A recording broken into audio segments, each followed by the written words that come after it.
बदल जाओ वक्त के साथ या फिर वक्त बदलना सीखो। बदल जाओ वक्त के साथ या फिर वक्त बदलना सीखो। मजबूरियों को मत कोसो, हर हाल में चलना सीखो। मैं हूं संजय सिन्हा, आप देख रहे हैं खास बात इंडिया। आइए खबरों की तरफ आपको लिए चलेंगे, ताजा तरीन खबरों की तरफ आपको लिए चलते हैं, लेकिन इससे पहले लेंगे एक छोटा सा break. Sponsored by Nigha marriage hall.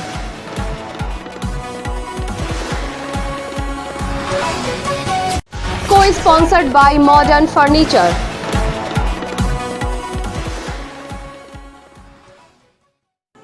चक्रवाती तूफान यास ने तबाही का मंजर दिखा दिया है। आपको बता दूं कि पश्चिम बंगाल और उड़ीसा में विभिन्न जगहों पर तबाही के मंजर देखे जा रहे हैं। 1 करोड़ से ज्यादा लोग प्रभावित हुए हैं, जबकि 3 लाख घरों को पश्चिम बंगाल में सिर्फ नुकसान पहुंचा है। कच्चे मकान ढह गए हैं। वो तो अच्छा था कि इन कच्चे मकानों से सरकार और प्रशासन की मदद से लोगों को सुरक्षित स्थानों पर भेज दिया गया। इससे जान और माल का बहुत कम नुकसान हो पाया।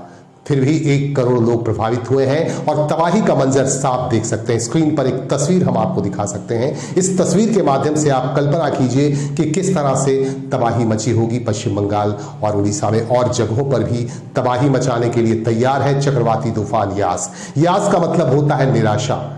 जिन क्षेत्रों में तबाही मची है वहां निराशा व्याप्त है, लोग निराश हैं।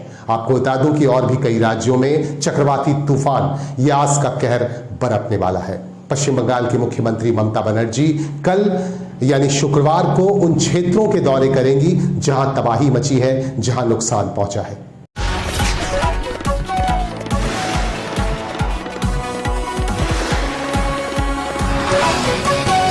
पश्चिम बंगाल सरकार की तरफ से ये निर्देश जारी किए गए थे कि नदी के किनारे या समुद्र के किनारे रहने वाले लोगों को सुरक्षित स्थानों पर पहुंचाया जाए। जो कच्चे मकानों में रहते हैं ऐसे लोगों को फौरन चक्रवाती तूफान को देखते हुए सुरक्षित स्थानों पर पहुंचाया जाए। इसे देखते हुए बाराबनी विधानसभा क्षेत्र के मैथन डैम के किनारे रहने वाले कच्चे मकानों में जो लोग यहाँ रहते थे उन लोगों को सुरक्षित स्थानों पर पहुंचाया गया है। और यहाँ तृणमूल कांग्रेस के विधायक हैं विधान उपाध्याय, उनके सहयोग से ये तमाम काम हुए। आपको बता दूं कि पश्चिम बंगाल सरकार ने काफी सक्रिय भूमिका निभाई है चक्रवाती तूफान यास को देखते हुए, और तमाम विधायकों को यह निर्देश दिया गया कि जो भी असुरक्षित जगह पर रहते हैं उनको सुरक्षित स्थानों पर पहुंचा दिया जाए। इसे देखते हुए बाराबनी विधानसभा क्षेत्र के सालानपुर और आसपास के इलाकों में जो लोग कच्चे मकानों में रहते हैं और जो लोग असुरक्षित क्षेत्रों में रहते थे, नदी के किनारे रह रहे हैं और जो मैथन डैम के आसपास रहते हैं, ऐसे लोगों को आसपास के स्कूलों में और आसपास के सार्वजनिक स्थलों पर पहुंचा दिया गया, सुरक्षित स्थानों पर पहुंचाया गया है। आप देख सकते हैं दृश्यों में कि लोग सुरक्षित स्थान पर हैं और इनके भोजन की भी व्यवस्था की गई। आपको बता दूं कि सीताबाड़ी का नाम इसलिए फेमस है कि सीताबाड़ी गांव को गोद लिया था आसनसोल के सांसद और केंद्रीय मंत्री बाबुल सुप्रियो ने, लेकिन बाबुल सुप्रियो के गोद लेने के बाद भी यहां का हाल बेहद बुरा है। सीताबाड़ी के लोग बेहद परेशान हैं। आखिरकार पश्चिम बंगाल सरकार के विधायक विधान उपाध्याय की मदद से सीताबाड़ी के लोगों को भी सुरक्षित स्थानों पर पहुंचाया गया। सीताबाड़ी के लोगों का कहना है कि सांसद बाबुल सुप्रियो उनकी बातें सुनने नहीं आते हैं, उनका दर्द सुनने नहीं आते हैं। उनके बहुत सारे दर्द हैं, बहुत सारे उनके प्रॉब्लम्स हैं, लेकिन उन समस्याओं को सुनने वह नहीं आते हैं, उनके पास समय नहीं है। आखिरकार पश्चिम बंगाल सरकार की तरफ से इन तमाम लोगों को सुरक्षित स्थानों पर पहुंचा दिया गया है। কোভিডে বা করোনাতে মহামারী এই যে আজকে দুর্যোগ মহামারী এই যে এসেছেন বিধানপত্রে স্টেশনে যে ভোলা সিং এসেছেন আমাদের খুব মানে হাসি ফুটাচ্ছে এই গ্রামকে, সিতাবাড়ি গ্রামকে। নানা দিক থেকে সহযোগিতা উনি করার জন্য ইচ্ছুক হয়ে এসেছেন। এমনকি ঘর বাড়ি যদি ভেঙেছে আমরা নদীর ব্যাপারে মানুষ সিতাবাড়ি গ্রামের বাসিন্দা, যদি আমাদের কোনো সমস্যা হয়ে থাকে এরা দিন রাত 24 ঘন্টায় এই ভোলা সিং বা বিধানপত্রে স্টেশনে আসছেন সিতাবাড়ি গ্রামে। আচ্ছা, এই গ্রামটা তো এখানকার সাংসদ তথা কেন্দ্রমন্ত্রী গোদ নিয়েছিলেন, তো ওনারা কিছু করেছেন কাজকর্ম মনে হচ্ছে? উনি সেরকম কিছু করেন নাই, যে শুধু গোদ নিয়েছিলেন তাও না। আজ পর্যন্ত উনি যে কোভিড-19 বা করোনা ভাইরাসের মোকাবিলায় যে ভোলা সিং বা বিধানপত্রের স্টেশনে যে এসেছেন উনি তার বিরুদ্ধে মানে কিচ্ছু করে যায়নি আমাদের বাবুল সিং। আজকে তো একটা বিপর্যয়ের দিন, যেখানে পরপর 2বার কোভিড হলো। আজকে ঝড়ের ব্যাপার সব জায়গায় দেখা যাচ্ছে, কিন্তু বাবুলকে কি আপনারা দেখতে পেয়েছেন একবারও? না, নিজের যা ঠিকানা ঠিক নাই তো আমাদের গ্রামকে উনি কি দেখবেন? তা সত্ত্বেও কেন জিতছেন উনি কেন? এটা ঠিক দেখুন, পাবলিক এখনো পর্যন্ত বুঝে নাই যে প্রত্যেকটা মানুষকে সীতাবাড়ি গ্রামকে কেন বাসকিদিয়া সাংসদ বা দেদুয়া আমাদের পঞ্চায়েতের অধীনস্থ আমাদের ভোলা সিং বা বিধানপথ এখনো পর্যন্ত করে যাচ্ছে, সব কিছুই করে যাচ্ছে। আপনার নাম? আমার নাম জিতেন্দ্রনাথ স্যার। এসছো কেন? আমাদের তো কাঁচা বাড়ি আছে আর নদীর ধারেই আমাদের বাড়ি। তো এই ঝড় তো প্রত্যেকটা গ্রামের খুব ক্ষতি করছে, আমরা তো খবরে দেখছি। সেই ভয়ে এখানে আমরা এসেছি। এখানে তো অনেক রকম নিরাপত্তার ব্যবস্থা আছে, যেমন থাকা খাওয়া সব কিছুই, মেডিসিনেরও পর্যন্ত ব্যবস্থা করে দিচ্ছেন এখানে বিধানটা আমাদের। সেই জন্য আমরা এসেছি। কোন গ্রামের বাসিন্দা তোমরা? আমরা সিদাবাড়ি গ্রাম আমাদের। তো তোমাদের যিনি সাংসদ তিনি তো এই গ্রামটাকে গদি নিয়েছিলেন, তো তার কি কোনো কোভিড বা এই যে কোভিড যখন করোনা বেড়েছিল তখনও দেখা যায়নি, এমনি তো এখনো কোনোদিন আমরা তাকে পাইনি। একদিন এসেছিলেন, বলেছিলেন, ব্যস্ত। কখন এসেছিলেন সেটা? ভোটের আগে। হ্যাঁ, ভোটের অনেকদিন আগে এসেছিলেন, ঠিক মনেও পড়ছে না কতদিন আগে এসেছিলেন, এটা আপনারাই ভাবতে পারেন। মানে উনি কি কিছু করেননি? উনি তেমন কিছুই করেন, মানে সবাই এটা বলতে পারে, কিন্তু আমি জানি। আপনারা কি কি সুবিধা পেয়েছেন এখানে এসে? এখানে এসে নিয়ে সব থেকে বড় কথা হচ্ছে থাকার ব্যবস্থা খুব ভালো এখানে, আর খাওয়া দাওয়া সবেরই ব্যবস্থা আছে ঠিক, আর মেডিসিনেরও ব্যবস্থা আছে এখানে। তাহলে কি মনে করছেন গরিবদের একটা আশ্রয়ের জায়গা হলে? একদম, গরিবদের আশ্রয় হিসেবে এই জায়গাটা খুবই ভালো। আর অনেক মানুষই আসছে এখানে যাদের কাঁচা বাড়ি আছে। কারা করে দিয়েছে এটা? এটা বিধানটা করছে। কে উনি? উনি হচ্ছে আমাদের বিধায়ক।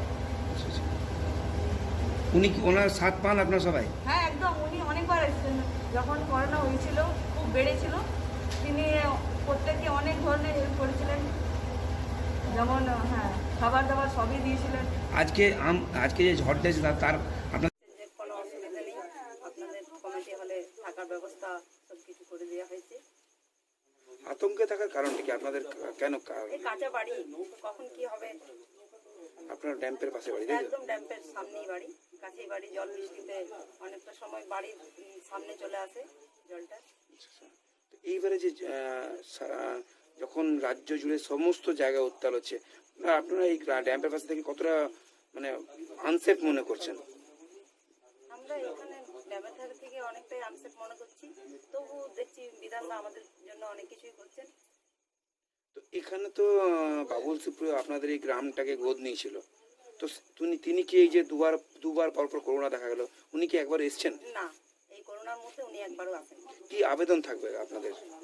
আমাদের এটার জন্য কোনো নেই, কিন্তু ওনাকে তো আসা একবারও দরকার ছিল, যে এটা আদর্শ গ্রাম করে নিয়েছিলেন, কিন্তু একবারও আসেনি। কোনো কাজ হয়েছে সেরকম ভাবে? আমরা কোনো কাজ দেখতে পাচ্ছি না, এবং ড্রেন সব অমনি আছে, ড্রেনের জল বাড়ির ভেতরে ঢুকে যাচ্ছে। তো বলেছিল প্রতি বাড়িতে যে এইসব কিচ্ছু করে দেওয়া হয়নি? না, আমাদের আপনাদের তো মাটির বাড়ি, আপনারা যে এই আতঙ্কের দিনে কোথায় আশ্রয় নিচ্ছেন? আমাদের তো এমন নিজেদের কোনো কোথাও যাওয়ার আশ্রয় নেই। বিধানদা যা বলেছে যে কমিটি হলে ব্যবস্থা করে দেওয়া হয়েছে, ওখানে আপনারা থাকবেন, এটাই যত। আমাদের এরকম কোনো অবস্থা করা হয়নি। আপনার নাম? প্রিয়া সেন।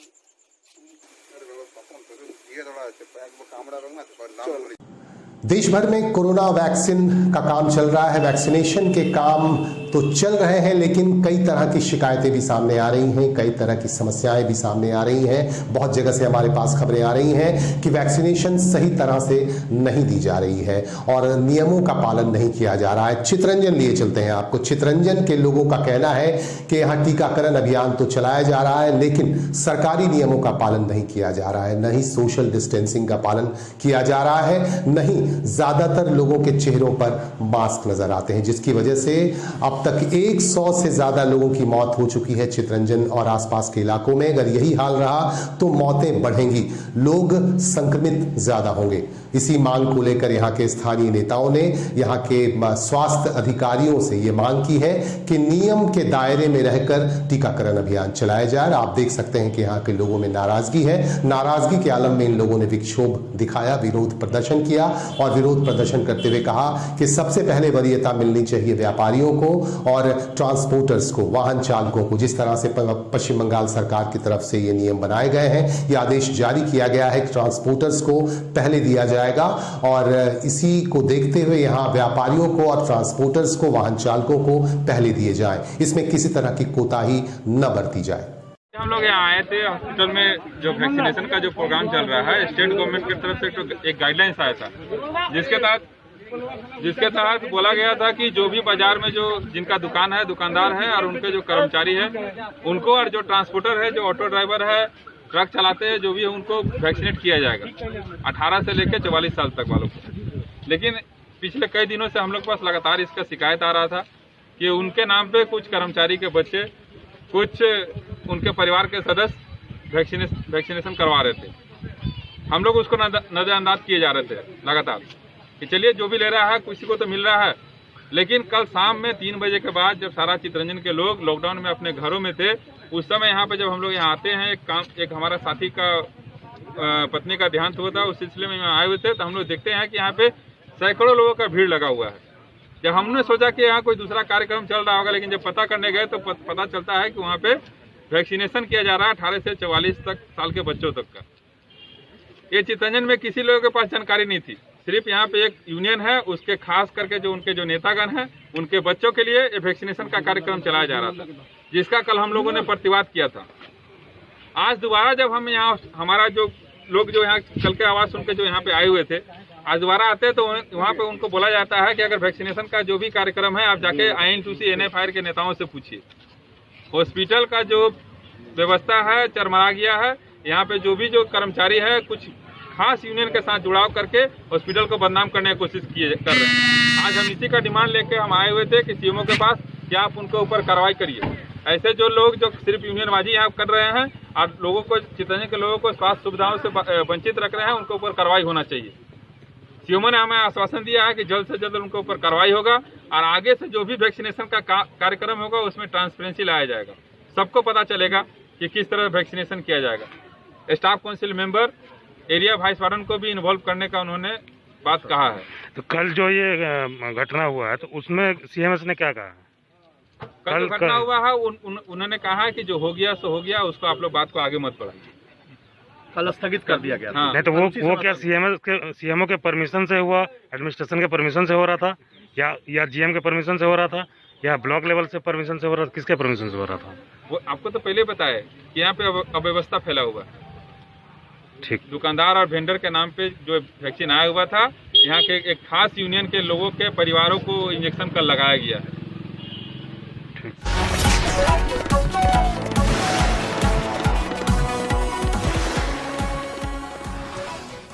चक्रवाती तूफान ने 2 जिलों को जोड़ने वाले एक अस्थायी पुल को ध्वस्त कर दिया है। आपको बता दूं, जामुड़िया से हमारे संवाददाता ने खबर भेजी है कि जामुड़िया से सटा अजय नदी है। अजय नदी पर एक अस्थायी पुल का निर्माण कराया गया था जो पश्चिम बर्धमान और बीरभूम जिले को जोड़ता था। बहुत सारे लोग हर रोज इधर से उधर जाते थे और यातायात बिल्कुल अवरुद्ध हो गया है। चक्रवाती तूफान यास की वजह से ब्रिज टूट गया है। आप देख सकते हैं ब्रिज किस तरह से ध्वस्त हो गया है। हालांकि यह अस्थायी ब्रिज है, अस्थायी पुल है, लेकिन फिर भी इधर से हर रोज सैकड़ों की तादाद में लोगों का आना जाना लगा रहता था। दोनों जिलों का एक संपर्क बना हुआ था, लेकिन ब्रिज के टूट जाने के बाद यह संपर्क बिल्कुल टूट गया है। यहाँ के लोगों का कहना है कि अगर ब्रिज का निर्माण जल्दी नहीं कराया गया तो दोनों जिलों के लोगों को काफी परेशानी हो सकती है। इस संदर्भ में हमारे संवाददाता ने जामुड़िया के नवनिर्वाचित सांसद हरिराम सिंह से भी बात की। এই তো আপনার এই যে আপনার ঝড় এসেছিল জসে ভেঙে গেল। তো এই তো সমস্যা কি হলো? সমস্যা মানে বিশাল সমস্যা, আপনার যোগাযোগ বিচ্ছিন্ন হলো। বীরভূমের সাথে বর্ধমানের, ঝাড়খণ্ডের সাথে আপনার পশ্চিমবাংলার যোগাযোগ বিচ্ছিন্ন হলো এবং প্রচুর কৃষকরা যে ফসল লাগাচ্ছিল সেই ফসল ওরা শিল্পাঞ্চলে বেচতে আসে, সেটা বন্ধ হলো। প্রচুর শ্রমিক কাজ করতে আসতো, সেইগুলো বন্ধ হলো। এবং যাতায়াতের মানুষের বিভিন্ন সমস্যা, যারা ডাক্তারখানা আসতো, সেগুলো বন্ধ হলো। এটা তো একটা অস্থায়ী ব্রিজ ছিল, হ্যাঁ। তো আপনারা কি দাবি রেখেছেন প্রশাসনের কাছে? আমরা প্রশাসনের কাছে দাবি রাখছি, এটা অস্থায়ী দীর্ঘদিনের ব্রিজ এবং দীর্ঘদিনের দাবি আমাদের এলাকা মানুষের, যে এটা আমাদের একটা সেতু হোক, যাতে মানুষের যাতায়াতের সুবিধা হয়, মানুষের সুবিধা হয়, স্কুল কলেজ আপনার হসপিটাল এইসবগুলো সমস্যায় মানুষ পড়বে।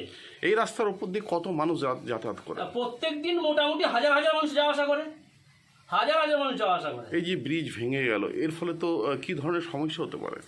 এই যে ব্রিজ ভাঙা গেল, এক নম্বর আপনি ধরুন যারা শ্রমিক তাদের কাজ গেল, তারা আসতে পারবে না, তাদের মজুরি গেল। 2 নম্বর যারা কৃষকরা যারা ফসল লাগায়, সেই ফসল তারা শিল্পাঞ্চলে বেচতে আসতো, তারা বন্ধ হয়ে গেল, মাঠের ফসল মাঠেই পৌঁছবে। 3 নম্বর যারা এইখানে মেডিকেলের ব্যাপারে আসে, আমাদের আসানসোল জেলা হাসপাতালে আসে, আমাদের রানীগঞ্জে যায়, নার্সিংহোমে যায়, সেইগুলো সব টোটালি ওরা সমস্যায় পড়ে গেল। বীরভূম তো হসপিটাল রয়েছে, বীরভূম হসপিটাল সিউড়িতেও অনেক দূর, আর আমাদের রানীগঞ্জটা আসানসোলটা অনেক কাছে। এটা প্রায় আপনার ওই বীরভূম থেকে 35-28 এর মধ্যে পড়ে যাবে, আর ওটা আপনার প্রায় 50-52 পড়বে কিলোমিটার। কি দাবি রাখছেন? দাবি আমরা রাখছি বর্তমান সরকারের কাছে, মাননীয় মুখ্যমন্ত্রীর দৃষ্টি আমরা আকর্ষণ করতে চাইছি এলাকার মানুষ, এই ব্রিজটা আমাদের হয়। কি নাম? আমার নাম মধুসূদন সৌমণ্ডল। ঘাট যেখানে আপনার বর্ষা এলেই ওই পারে মানুষ বহু পরিযায়ী শহরে ভেতরে কাজ করতে হয়। বর্তমানে যে আজকে দুর্যোগ অস্থায়ী পুরো ভেঙে গেছে, এই বিষয়ে কী বলবেন? দেখুন, আপনারা আগেও দেখেছি, এখন যে রকম আমাদের সরকার উদ্যোগ নিয়েছেন, দিদি রাতভর কন্ট্রোল রুমে বসেছে, আমাদেরকে নির্দেশ আছে বাড়িতে বসবে না, নদী ধারে যত গ্রাম আছে গ্রামে যাবে, লোকের কষ্ট দেখবে, কোই অসুবিধা হলে আমাকে বলবে। আমার পুলিশ প্রশাসন রেডি আছে, কাজ শুরু করে দিয়েছে। সেই জন্যে ঘাট জন্যেও আমরা চিন্তা ভাবনা করেছি, ওই ঘাটটা আমরা পুল করবার জন্য ব্যবস্থা আমি চেষ্টা করছি, ওখানে পুল হয়ে যায়। আর লোকজনে তো আমরা রেডি আছি। ওখানে আমার ব্লক প্রেসিডেন্ট, আমার আর আমাদের ওখানে অবজারভার আছে দিলদার, এরা যাচ্ছে নদী ধারেই থাকবে। আমি ব্লক 2-এ নদী ধারেই থাকবো, এক গ্রাম আছে, গ্রামে দেখবো, কোনো প্রকারকে কষ্ট হয় নাই। কালকে আমরা তিরপাল নিয়ে গাড়িতে সব আমার ক্যাডার বলা যাবে, যাকে দরকার হলে আমরা তিরপাল দিব, যে অসুবিধা হবে সব কাজ দেখবো, এই আমরা ঠিক করেছি। আরেকটা বিষয় হচ্ছে জামুড়িয়া বাজার যে জামটা, सामूहिक दुष्कर्म की घटनाएं भी अक्सर सामने आती रहती हैं, लेकिन फिलहाल हमारे पास एक ऐसी खबर आ रही है जिसे सुनकर आपके होश उड़ जाएंगे। रानीगंज के बरदही इलाके से हमारे पास खबर आ रही है कि 4 साल की एक बच्ची के साथ तंत्र विद्या के नाम पर एक व्यक्ति ने दुष्कर्म किया और 4 साल की बच्ची के साथ गलत काम करने के बाद वह फरार हो गया। बरदही के ही विकास नगर का रहने वाला रोबिन गुराई पर यह आरोप है कि उसने इसी इलाके की रहने वाली 4 साल की बच्ची के साथ दुष्कर्म किया। तंत्र विद्या के नाम पर उसके साथ दुष्कर्म किया गया। आसपास के लोगों ने यह बताया कि उन्होंने देखा है कि 4 साल की बच्ची के साथ गलत काम किया गया और जैसे ही वह उसके कमरे से निकलती है, वह लड़खड़ा रही थी। लड़खड़ाती हुई हालत में बच्ची गिर जाती है। इसके बाद उसके परिजनों में काफी नाराजगी व्याप्त हो जाती है और जांच पड़ताल करने के बाद पता चलता है कि रोबिन गुराई ने 4 साल की बच्ची के साथ गलत काम किया। तंत्र विद्या के नाम पर उसके साथ गलत काम किया गया। आपको बता दूं कि आसपास के लोग उसे भगत नाम से भी बुलाते थे रोबिन को, और वह तंत्र विद्या का जानकार भी बताया जाता है, लेकिन इसी की आड़ में उसने एक 4 साल की बच्ची के साथ गलत काम किया। यहां तक कि उसकी मां पुष्पा गुराई ने भी कहा कि उसके बेटे को सजा होनी चाहिए। आसपास के लोगों में काफी नाराजगी है और इस संदर्भ में हमारे संवाददाता ने जब आसनसोल म्युनिसिपल कॉर्पोरेशन के प्रशासनिक बोर्ड के सदस्य पुन शशि राय से बात की तो उन्होंने भी कहा कि दंडित किया जाना चाहिए ऐसे लोगों को। ऐसे लोग जो इस तरह का गलत काम करते हैं उनको कड़ी से कड़ी सजा मिलनी चाहिए। দেখেছে ওই পাশে পুনে ঘরটাতে যাও, খবরটা পাবে, চলো আমি যাচ্ছি। কি হয়েছিল? চলো না, ও ওরে দেখেছে, আমি তো দেখি না, আমি ওদের মুখেই শুনলাম। কি শুনলেন? ওই ছেলেটা রেপ কেস করেছে আর কি। কার ছেলে? ও পাশে ঘরে ভাড়া থাকে, পাশে ওদেরই লোক হয়। চলুন নাম নাম কি? আমার ছেলের নাম রবীন গড়াই। আপনার ছেলে? হ্যাঁ আমার ছেলে। সময় ঘটেছে এরকম ঘটনাটা শুনলেন? কটার সময়? এই 3টা 3:30 কালকে দুপুরবেলায়। হ্যাঁ। আচ্ছা, তো আপনার ছেলে কোথায় এখন? ছেলে কোথায় গেছে খুঁজে পাইনি তো। আচ্ছা, যে যাকে মানে যার সাথে এরকম ভুল কাজ করেছে সেই মেয়েটার কি নাম? বাচ্চাটা ওই তো বলবে তো, ওই তো চলুন আপনি না। তো জানেন? আমি জানি না, ওই আছে ওদের লোক আছে। মানে আপনি স্বীকার করছেন এই কাজ ভুল করেছে? হ্যাঁ, স্বীকার তো করতেই হবে, দোষ করলে তো স্বীকার তো করতেই হবে। বলো, আমার তো লুকালে তো হবে না ভাই। আমি জুনটা দেখিনি সেটা কেন বলবো, জুনটা দেখেছি সেটা বলছি। তো আপনি এটা আপনার ছেলের প্রতি বিচার হোক এটাই চাইছেন তো? কি মানে বিচার হোক সেটাই? স্বীকার তো করতে হবে। বলো না না, ওর তো কি বিচার, ও শাস্তি তো হোক এটা হ্যাঁ চাইছেন তো? হ্যাঁ, শাস্তি হবে কোয়ার। কি নাম আপনার? কি নাম? আমার নাম পুষ্প গড়াই। বাড়ি কোথায় আপনার?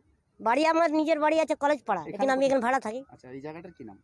এই ওই বলুন, দাঁড়িয়ে আছে তো। विकास नगर। घटना हम लोग जैसे वो लोग बोला वही सुने हैं हम लोग। सुने कि वो लड़की का साथ में गलत किया है। कितना साल का बच्चा था?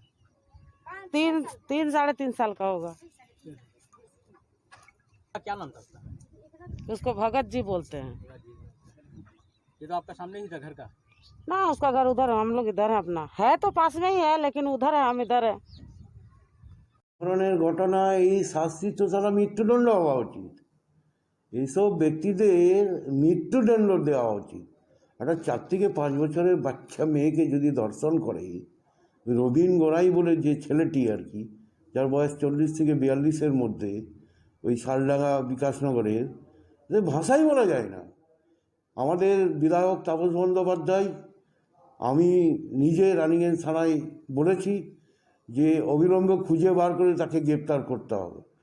এই ধরনের জঘন্যতম অপরাধকে আমরা কোনো রকম প্রশ্রয় দেব না, এটা আমরা মানে বলছি পুলিশ প্রশাসনকে, এবং যেখান থেকেই হোক খুঁজে বার করে নিয়ে আসতে হবে তাকে। পরিবারটির সাথে আমরা আছি, পরিবারের সাথে আমাদের বিধায়ক মাননীয় তাপস বন্দ্যোপাধ্যায় আছেন। আমরা তার পরিবারের समस्त রকম সহযোগিতা করতে প্রস্তুত। कुल्टी विधानसभा क्षेत्र के बीसीसीएल एरिया 12 के तहत एक एरिया है बोडरा खदान पिछले कुछ दिनों से बंद पड़ा हुआ है, क्योंकि यहाँ के लोगों का ये आरोप है कि उनके घरों में दरारें आ गई हैं और ब्लास्ट की वजह से उनके घरों में बड़ी बड़ी दरारें आ गई हैं, जिसकी वजह से इनका विरोध हुआ और विरोध के बाद कोलियरी को फिलहाल बंद रखा गया है। लेकिन कोलियरी बंद होने से प्रोडक्शन को काफी लॉस हो रहा है, प्रोडक्शन नहीं हो पा रहा है, ये कहना है प्रबंधन का, कोलियरी प्रबंधन का। लेकिन यहाँ के लोगों का कहना है कि ब्लास्टिंग की वजह से उनके घरों में दरारें पड़ गई हैं और किसी भी वक्त बड़ा हादसा हो सकता है। और इन्हीं तमाम शिकायतों के बाद आज आसनसोल म्युनिसिपल कॉर्पोरेशन के प्रशासनिक बोर्ड के चेयरपर्सन अमरनाथ चैटर्जी यहाँ पहुंचे और यहाँ कोलियरी के अधिकारियों से उन्होंने मुलाकात की और यहाँ के लोगों से मिलकर उनका दर्द सुना और ये जानने का प्रयास किया कि यहाँ के लोगों की क्या समस्या है। उन्होंने देखा कि यहाँ के घरों में, यहाँ जो भी रहते हैं बोडरा कोलियरी में, वहाँ दरारें पड़ गई हैं और भूधसान की वजह से कभी भी बड़ा हादसा हो सकता है। और यहाँ के लोगों से उन्होंने बातचीत की और अमरनाथ चैटर्जी ने कहा कि कोलियरी के आला अधिकारियों के साथ और यहाँ के विशिष्ट लोगों के साथ वह बहुत जल्द ही एक बैठक करेंगे और बैठक करने के बाद समस्या का समाधान किया जाएगा। গরিব মানুষগুলো সত্যিকারে খুব অসুবিধা রয়েছে মানুষগুলো। আমরা তো এসেছিলাম যে এখানে গ্যাস নিয়ে, তো গ্যাস নিয়ে আসার পরে সঙ্গে সঙ্গে আমরা দেখলাম যে আরেকটা সমস্যা এখানকার চলে এলো, ঘর বাড়ি জমি জায়গা বিসিসিএল এই সমস্ত নিয়ে। তো আমরা যারা কোল ইন্ডিয়ার কর্তৃপক্ষ রয়েছে তাদের আমরা অনুরোধ করলাম যে আপনারা আসুন, তাহলে একটা আলোচনা করি, আগে শুনি, এবং যারা এখানকার লোকাল লোক তাদেরও বললাম আসার জন্য। কালকে একটা প্রথম পর্যায়ে আলোচনা হোক, তারপর দেখা যাক কীরকমভাবে কী করা যায়। না, চেষ্টা তো করতে হবে, চেষ্টা ছাড়া তো কোনো কাজ হবে না। আমরা এসেছিলাম এখানে ইয়াসের মানুষজনগুলো ঠিক মতো খাবার দাবারের ব্যবস্থা হয়েছে কিনা সেটা দেখার জন্য। তার জন্য আমাদের সঙ্গে রয়েছে হাসিম রয়েছে, আমাদের কর্পোরেশনের আধিকারিকরা রয়েছেন, আমাদের এখানকার স্থানীয় লোকাল লোকেরা রয়েছেন। কর্পোরেশন দেখা যাক আমরা কি করে। আমরা তো ধরুন অনেক মানুষের বাস্তুহারা মানুষের বাড়ি তৈরি করে দিয়েছি, যদি আমরা সুযোগ সুবিধা পাই আমরা নিশ্চয়ই করবো। মানে আপনাদের তরফ থেকে সহযোগিতার হাত থাকলে আমাদের নিশ্চয়ই আমাদের সহযোগিতা, আমাদের তো মানুষের সেবার জন্যই তো আমাদের কর্পোরেশন। देश भर से हमारे पास जो खबर आ रही है कोरोना संक्रमण को लेकर, वह काफी सुखद है। आपको बता दूं कि कोरोना की रफ्तार कम होती जा रही है, मामले काफी कम हो गए हैं, रिकवरी रेट भी काफी बढ़ गया है। लोग मर तो रहे हैं, लोगों की मौतें हो रही हैं, लोग रिकवरी भी कर रहे हैं, लोग ठीक भी हो रहे हैं और ठीक होकर अपने घरों तक वापस पहुंच रहे हैं। ये वाकई अच्छी खबर है। और आपको बता दूं कि ब्लैक फंगस नामक बीमारी के लिए जो दवा निकाली गई है, दवा की कीमत बहुत ज्यादा है। इसे लेकर कोर्ट ने पूछा था केंद्र सरकार से कि दवा की कीमत इतनी ज्यादा क्यों, क्योंकि गरीब गुरबा लोग भी संक्रमित हो रहे हैं ब्लैक फंगस से, इन्हें भी दवा की जरूरत है। आखिरकार जो है करों में काफी कमी कर दी गई और सीमा शुल्क में कमी करने के बाद दवा की कीमत भी काफी कम हो गई और ब्लैक फंगस नामक बीमारी की दवा भी अब काफी कम कीमत पर उपलब्ध हो जाएगी। इन्हीं बातों के साथ हम लेंगे आपसे विदा। आप हमारे साथ बने रहें और अपनी राय भी हम तक पहुंचाते रहें। नमस्कार।